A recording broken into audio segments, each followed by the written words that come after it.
Hello children. In the previous lecture on Newton's second law of motion, we had studied two things. See, first was that the rate of change of momentum, that is delta p upon delta t, is equal to ma. I have written it as equation 1. And the second thing was that force is equal to ma, F is equal to ma. We had derived these two relations in the previous lecture. So combining these two equations, see, delta p upon delta t is equal to ma and f is also equal to ma. What does that mean? That f is equal to delta p upon delta t. So we can write that f is equal to delta p upon delta t. Fine. That is, force is equal to the rate of change of momentum. Fine.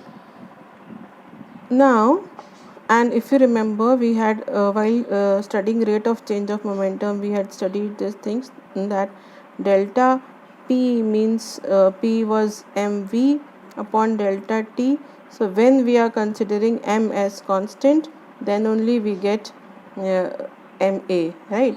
So okay, let us first stick to this relation. First, let us leave this for now. Okay, first stick to this relation. So according to this relation, the Newton's second law has been defined in another language also. You can see here. According to Newton's second law of motion, the rate of change of momentum of a body is directly proportional to the force applied on it. Fine. If more force will be applied, then rate of change of momentum will be more. If less force is applied, then rate of change of momentum will be less. We will study these things with some examples also, and it will be clear to you. And the change in momentum takes place in the direction in which the force is applied. Okay. So this is also one of the statements of Newton's second law of motion. So you can see here, which I was about to tell you, that from here you can see F is equal to delta P upon delta T. Okay, that means delta mv upon delta T. I told you that for smaller velocities, that is for v very much less than c, c is the velocity of light, so v very much less than c, what happens? M is taken to be constant. Okay, when v is very much small, v means the velocity of the object is very much smaller than c, then m is considered to be constant. In that case, f is equal to m, because m is constant, we have taken it as m delta v by delta t, and delta v by delta t is equal to a. Okay, so in such cases f is equal to ma. Fine. So this relation f is equal to ma is true only when v is very much small, or we can say only when mass is constant. Okay, so see, this is what is given in your book. For the relation f is equal to this, or f is equal to ma, two conditions are needed. First, when velocities are much smaller than the velocity of light, and second, when mass remains constant. Okay, so when velocity is very much smaller, the change in mass is negligible. Okay, so either velocity should be very small or mass should be constant. Fine. So these are the conditions for f is equal to ma. But the above relation, that is f is equal to delta p upon delta t, will be true for any velocity, whether v is less than c or v is approximately equal to c. Fine. V cannot be greater than c. Fine.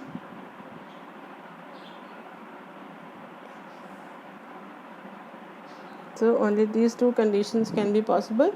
So this is true for both of these conditions. Fine. But for this condition to be true, we want v to be less than c or m to be constant. Fine. Now one more thing is there, that Newton's second law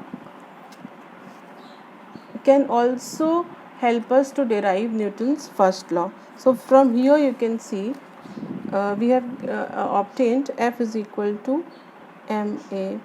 Now see, if F is equal to 0, what will happen? M is constant, fine. So A will also be 0, isn't it? If F is equal to 0, what will be the value of A? A will also be 0. That means if no force is applied on a body, what will happen? The body will have no acceleration. What does that mean? That if the body was at rest, if the body was at rest, it will remain to be in the same state, that is, it will remain to be at rest. And if the body was moving with some velocity, it will keep on moving with that velocity only. That means the speed will remain constant and the direction will also be constant. It will not change the speed or the direction, fine, because the acceleration is 0, fine. So this is what the Newton's first law says, that a body will remain to be in its state of rest or of motion unless any force is applied to it. If it is moving, it will continue to move in the same direction with same speed, right? This was the statement for Newton's first law of motion. So you can derive Newton's first law of motion from Newton's second law of motion, fine. Now before discussing the examples, let me discuss the unit of force. So force is equal to ma, fine. One unit of force you already know, that is Newton. This is SI unit of force, fine. Another unit, that is the derived unit, you can derive it. Write the SI units of both the things, mass and acceleration. Whenever you have to find out the derived unit of anything, what do? You just write the formula and write the units of all these components which are there. Okay, so what is the SI unit of mass? It is kg. And what is the SI unit of acceleration? Meter per second square. So this is also the unit of force. This is also the SI unit of force. SI unit of force, right? So these two can be the SI units of force, fine. And how do you calculate the CGS unit? If you have to calculate the CGS unit, what do? You will write the units of both of these components in CGS system. So what is the unit of mass in CGS? Gram. Unit of acceleration in CGS? Centimeter per second square. So this will also be the unit of force, but in CGS system. Another unit, and in CGS system, like in SI system, we also write it as Newton. In the same way, in CGS system, we write it as dyne. Okay. And what is the relation between Newton and dyne? The relation between Newton and dyne. How will you calculate it? Very easy. These things are very easy. You just have to learn one or two quantities you can practice with, and then it will be very easy for you all to obtain the relation between CGS and SI units for any quantity. Okay, so write it like this. Say 1 Newton. Write the derived units of Newton. You know Newton can also be written as kg meter per second. So you can write it as 1 Newton is equal to 1 kg meter per second square. Fine. Now you have to convert it into CGS system. So 1 kg is equal to how many grams? In CGS you have to convert now. Kg can be converted into grams when talking about CGS units. So 1 kg is equal to 1000 grams. Write it as grams. Multiplied by m means meter. Length unit of length in CGS system is centimeter.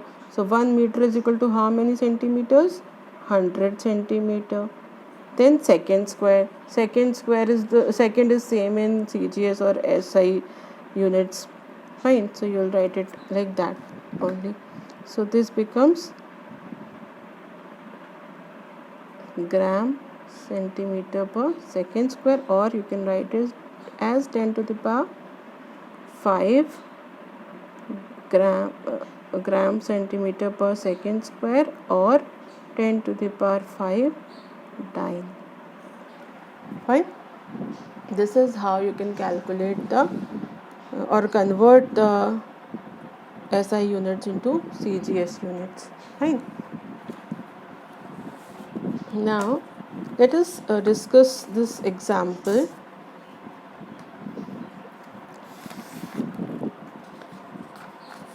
These are the examples of second law of motion in our daily life. Now see, what is the mathematical expression of second law of motion? F is equal to delta P by delta T. Fine. Or you can write it as delta P is equal to F multiplied by delta T, isn't it? That means change in momentum. This is the change in momentum. Now you have to remember this. This was rate of change of momentum, right? But the above thing, the numerator thing, is the change in momentum. This whole thing is rate of change of momentum. This is change of momentum. So now we have obtained from this formula delta P. Delta P is the change in momentum. So change in momentum is equal to F into delta T. That means change in momentum can be obtained either by increasing F. That means if we want a large change in momentum, what do you need to do?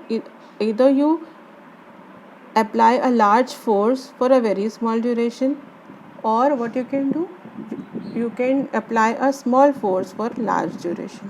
What two things you can do to obtain large change in momentum? You can either apply large force for small duration,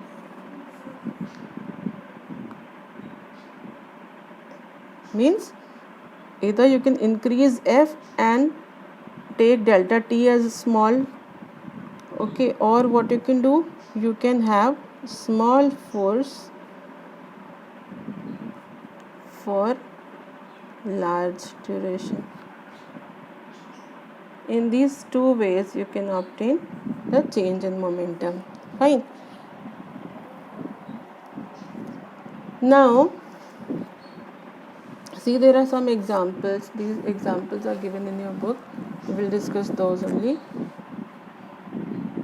See, there are certain cases where very small force, where large force is applied for small duration. For example, when you hit a ball with a bat, what do? The hitting process is done for a fraction of seconds. Okay, that means you are applying large force in a small interval of time. Then hammering a nail, again the same thing, hitting the ping pong ball by a racket. These are the examples where a particular momentum is given to the ball or any body by applying large force for small duration of time. Okay, then there are other examples where we obtain the change in momentum by applying small force for large duration. Okay, so we obtain the momentum by increasing the duration. Okay, so let us see these examples. It will be clear only when you see these examples.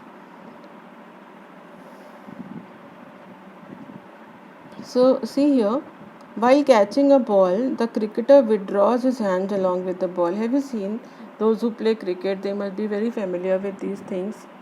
If you catch the ball, if you suddenly just catch it, your palms hit hard, okay, they get hurt, and if you increase the time while catching, suppose you are getting the ball into your hand, you just take your hands back for some while and then you catch it. What happens? It comes easily into your hand without hurting your palms.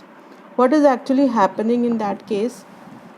Suppose when the ball reached your palms, the velocity of the ball was u. Okay, that means at that time the momentum of the ball was mu.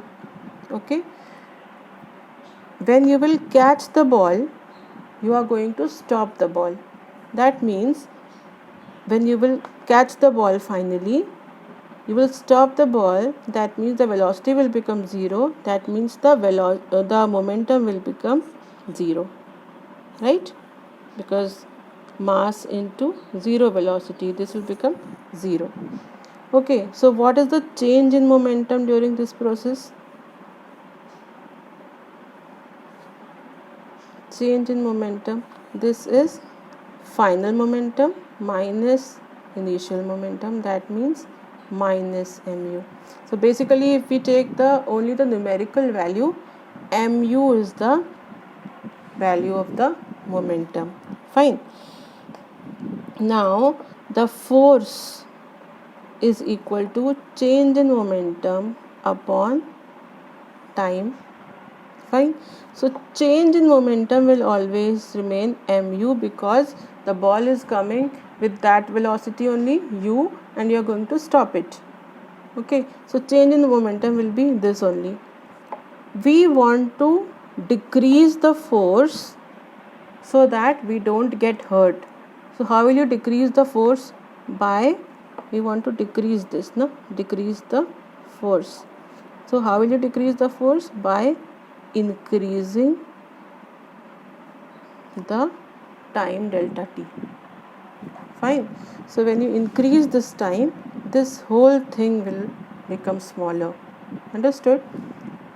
See, if you divide 10 by 2, you will get 5. If you divide 10 by 5, you will get 2. That means if you increase the denominator, the value of this whole thing becomes less. Understood?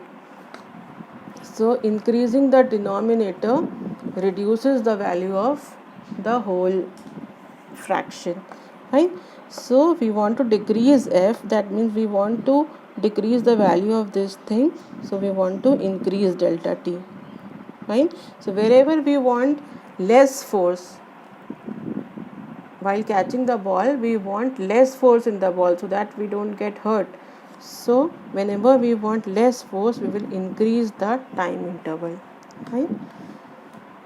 So see the next example. This one, athletes often land on sand or foam after taking a high jump. When in case of high jump, you see they jump over sand or foam. That is because if they land on the earth directly, what will happen? They will suddenly stop. Okay, that means the time duration, this thing will be very small.